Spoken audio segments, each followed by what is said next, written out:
မင်္ဂလာပါရှင်။တောင်လင်းထမ်းရဲ့မတ်လ12ရက်နေ့အတွက်နေ့လည်ခင်းနောက်ဆုံးရသတင်းတွေကိုကျမယွန်းကြည်ပြကတင်ဆက်ပေးတော့မှာပါ။ဒီကနေ့နေ့လည်ခင်းထုတ်လွှင့်မှုမှာတင်ဆက်ပေးမယ့်သတင်းတွေကတော့မွန်မာစစ်မှုထမ်းပေးဖို့အုပ်ချုပ်ရေးမှုတွေစတိုက်ချင်းချောက်ခံနေရတဲ့သတင်းနဲ့သတင်းလာရီတရက်ချောင်းရဲစခန်းတိုက်ပွဲမှာနှစ်ဖက်သေဆုံးမှုတွေရှိခဲ့တဲ့သတင်းတွေကိုပါရှုစားကြရမှာပါ။နိုင်ငံတကာသတင်းတွေမှာတော့စစ်ပွဲကြောင့်ကမ္ဘာစီးပွားရေးထိခိုက်ပျက်စီးသွားနိုင်တယ်လို့အီရန်တတိပေးလိုက်တဲ့သတင်း။ကုန်စည်ဈေးနှုန်းမြင့်တက်မှုကြောင့်ထိုင်းပြည်သူတွေစိုးရိမ်နေတဲ့သတင်းတွေနဲ့အတူအာဏာသိမ်းကာလတပ်ဖြတ်ဖမ်းဆီးခံရတဲ့ပြည်သူတွေရဲ့အချက်အလက်သတင်းတွေကိုပါတင်ဆက်ပေးသွားပါမယ်ရှင်။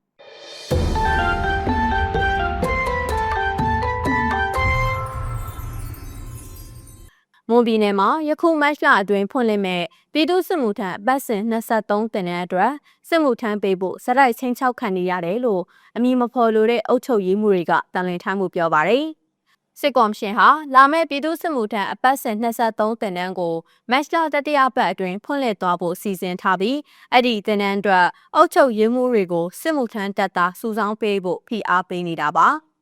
အမည်မဖော်လိုတဲ့အုပ်ချုပ်ရေးမှုတွေရဲ့ပြပြချက်အရ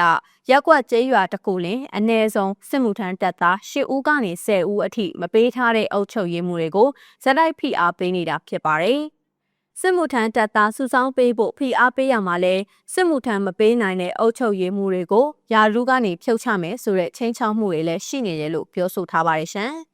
စစ်ကော်မရှင်ရဲ့ဖိအားပေးမှုတွေကြောင့်တပ်ဆိုင်ရာရက်ကွက်ကျေးရွာအုပ်ချုပ်ရေးမှုမှာစစ်ကော်မရှင်တပ်နဲ့ရဲတပ်ဖွဲ့တွေကအကြောင်းပြချက်အမျိုးမျိုးနဲ့ဖမ်းဆီးထိန်းသိမ်းထားတဲ့လူငယ်တွေကိုကျပ်သိန်း50ကနေသိန်း80အထိပေးပြီးစစ်မှုထမ်းအတွက်လိုက်လံဝယ်ယူနေကြရတယ်လို့သိရပါတယ်။တန်လွင်ထမ်းရဲ့စုံစမ်းမေးမြန်းမှုတွေအရစစ်ကော်မရှင်ရဲ့တရင်နဲ့တပ်ဆိုင်ရာရဲစခန်းအသီးသီးမှာစစ်မှုထမ်းအတွက်တလလင်အ ਨੇ ဆုံးလူငယ်4ဦးကနေ10ဦးအထိဖမ်းဆီးကစစ်မှုထမ်းတပ်သားဖြစ်ကြိုတင်စုဆောင်းခံနေရတယ်လို့သိရပါတယ်ရှင်။မွန်ပြည်နယ်မှာစစ်ကော်မရှင်လစဉ်ဖွင့်လှစ်နေတဲ့စစ်မှုထမ်းအပတ်စဉ်တက်ကနေအပတ်စဉ်22အထိစစ်မှုထမ်းအကျုံးဝင်တဲ့လူငယ်4500ထပ်မံစစ်သားစုဆောင်းခံထားရပါတယ်။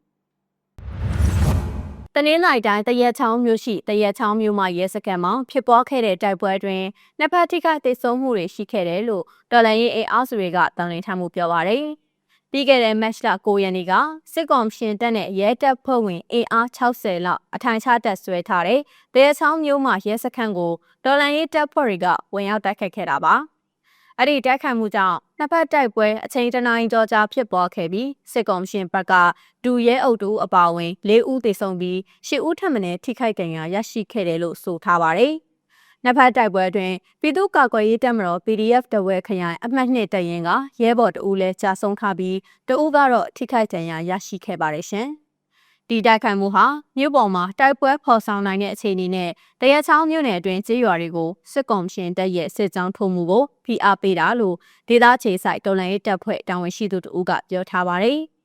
ဒီတိုက်ခိုက်မှုမှာတရက်ချောင်းမြို့မှာရဲစခန်းကိုသိမ်းပိုက်ဖို့အထိရည်ရွယ်ထားပေမဲ့စစ်ကော်မရှင်တပ်ဘက်ကစစ်ကူစစ်ကြောင်းတွေရောက်ရှိလာတာကြောင့်ပြန်လည်ဆုတ်ခွာပေးလိုက်ရတယ်လို့ပြောဆိုထားပါတယ်။တရက်ချောင်းမြို့နယ်မှာပြီးခဲ့တဲ့ဖေဖော်ဝါရီလဆန်းပိုင်းကစလို့စစ်ကော်မရှင်တပ်နဲ့တော်လှန်ရေးတပ်ဖွဲ့တို့ကြားနှစ်ဖက်တိုက်ပွဲတွေပြင်းထန်နေသလိုအရသာပြည်သူ10ဦးထပ်မံဖမ်းဆီးတပ်ဖြတ်ခံထားရတယ်လို့ဒေတာရင်းသူဒေသနာအဖွဲ့အစည်းတွေထံကနေသိရပါတယ်ရှင်။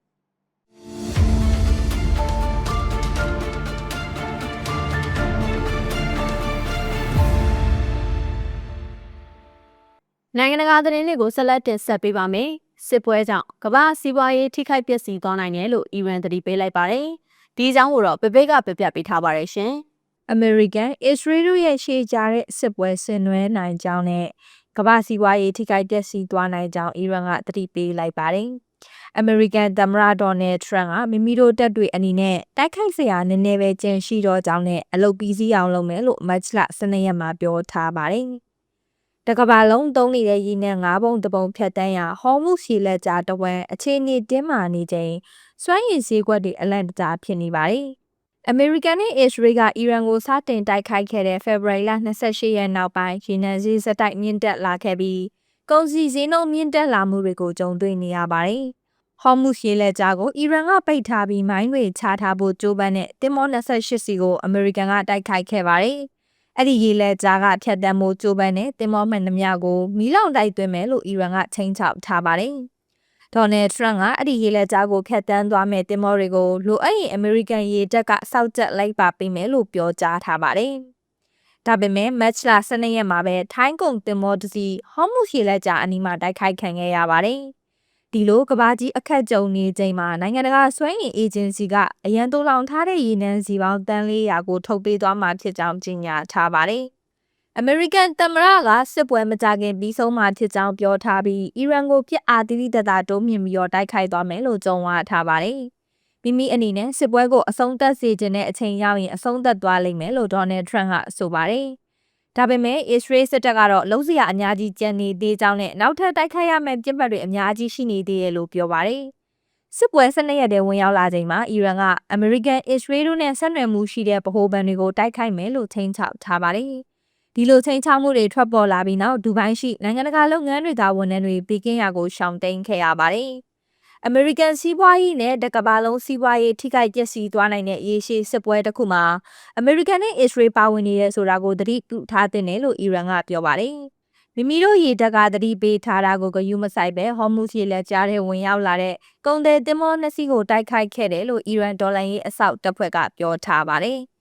အီရန်ကဟော်မုရေလက်ကြားကိုရာနှုန်းပြည့်နီးပါးထိန်းချုပ်ထားနိုင်စေဖြစ်ပြီးစောက်ကြည့်နေတဲ့တပ်ဖွဲ့တွေကလည်းတစ်စက္ကန့်လောက်တောင်အလွတ်မပေးဘူးလို့စောက်ကြည့်သူတွေကပြောပါတယ်။အီရန်စစ်ပွဲရှေ့ကြာလာတာနဲ့အမျှအာရှနဲ့ဥရောပမှာတပ်ပြည်ဩဇာအပါအဝင်စီးပွားရေးအတွက်အရေးကြီးတဲ့ပစ္စည်းတွေပြက်လက်မှုနဲ့ရင်ဆိုင်ရနိုင်ကြောင်းပညာရှင်တွေကသတိပေးထားပါတယ်။ကုန်စည်ဈေးနှုန်းမြင့်တက်မှုတွေကြောင့်ထိုင်းပြည်သူတွေစိုးရိမ်နေကြရပါတယ်။ဒီအကြောင်းကိုတော့ဝိုင်းကြီးကပြပြပေးထားပါတယ်ရှင်။အရှိလေပိုင်းစစ်ပွဲကြောင့်ကမ္ဘာလုံးဆိုင်ရာလောင်စာဈေးနှုန်းနဲ့ထောက်ပံ့ရေးပွင့်ဆက်တွေထိခိုက်နေတာကြောင့်